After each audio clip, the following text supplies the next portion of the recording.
Welcome back. आप देख रहे हैं द मॉर्निंग चाय। एक बार फिर आपको शो में वेलकम कहते हैं। आपकी मुलाकात कराते हैं एक बहुत ही ज़बरदस्त फैशन डिज़ाइनर से। हमारे साथ हैं किरण अफजाल।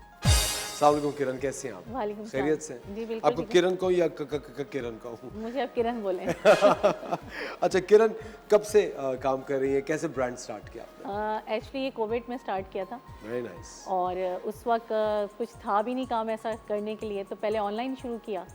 उसके बाद माशाल्लाह चीज़ें डेवलप होती चली गई, काम आगे बढ़ता चला गया। तो बस कोविड से ही मेन काम स्टार्ट किया। ये मतलब आपको पहले कोई शौक था कि मैं कपड़े बनाऊंगी, या आपने सिर्फ एक अपने घर की इकोनॉमिक्स को बेहतर करने के नहीं, लिए? शौक वैसे आप हर ख़वातीन का शौक होता है अपने कपड़ों के लिए, तो वो ड्रेस अच्छे से अच्छे बनाने की कोशिश करती है। वो स्किल्स तो थी, लेकिन फिर ये हुआ कि जब कोविड भी आया, कुछ फिर प्रॉब्लम्स भी थी लाइफ में, तो कि क्या आप चॉइस करें, क्या फील्ड चॉइस करें। तो फिर यही हुआ कि एक डिज़ाइनर आप बन जाएं, और फिर कुछ इंटरेस्ट भी था, तो बस चीज़ें फिर होती चली गई, आप काम करते चले गए, मज़ा आने लगा काम करने में। अच्छा, पहला स्टेप क्या किया आपने? आपने एक दिन जब सोचा कि यार अब मैं फैशन डिजाइनिंग करूंगी, तो उसके तो बहुत सारे डायनामिक्स होते हैं। एक्चुअली मेरी लाइफ में बहुत स्ट्रगल्स हैं, क्योंकि मैं एक सिंगल पेरेंट हूँ और कुछ मिसहैप्स हुए मेरे साथ लाइफ में।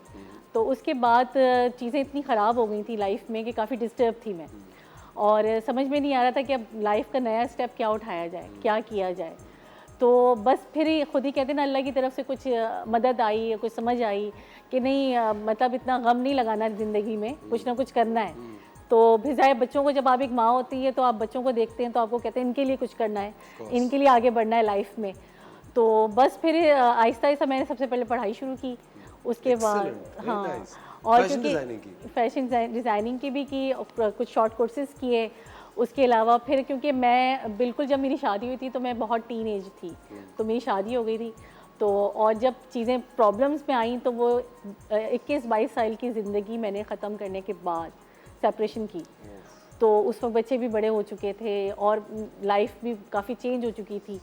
तो बस उसके बाद फिर आहिस्ता आहिस्ता वो बेबी स्टेप्स उठाए और उसे काम शुरू किया। किरण, कभी आपको ऐसा लगा कि ये जो 21-22 साल की ज़िंदगी आपने ख़त्म की, ये आपने जो स्टेप लिया थोड़ा लेट लिया, पहले ही ले लेना चाहिए था? हाँ, ये तो होता है, कहीं बहुत सारे लोगों ने बोला, लेकिन वही कहते हैं ना कि हम लोग असल में बच्चों के लिए काफ़ी कंप्रोमाइज़ करते चले जा रहे होते हैं। तो हम लोग सोच रहे होते हैं कि शायद अब ठीक हो जाएंगे मसले, अब ठीक हो जाएंगे, लेकिन जब आप कहते हैं ना कि यार अब इनफ हो गया है, बस अब नहीं हो सकता, तो बस फिर उसके बाद मैंने कहा नहीं, अब बहुत हो गया, अब कोई स्टैंड लेना चाहिए लाइफ में ना, क्योंकि अगर इस तरह ही गुजार दी तो फिर आप दुनिया से क्या करके गए। बिल्कुल सही बात। और आप किसी मिशन के तहत इस दुनिया में तो आए हुए हैं, कोई ना कोई मकसद तो इंसान का होता है। अल्लाह ताला ने एक अच्छी ज़िंदगी दी है आपको, अल्लाह ताला ने आपको भेजा है दुनिया में, तो आपने कोई ना कोई तो मकसद है ना।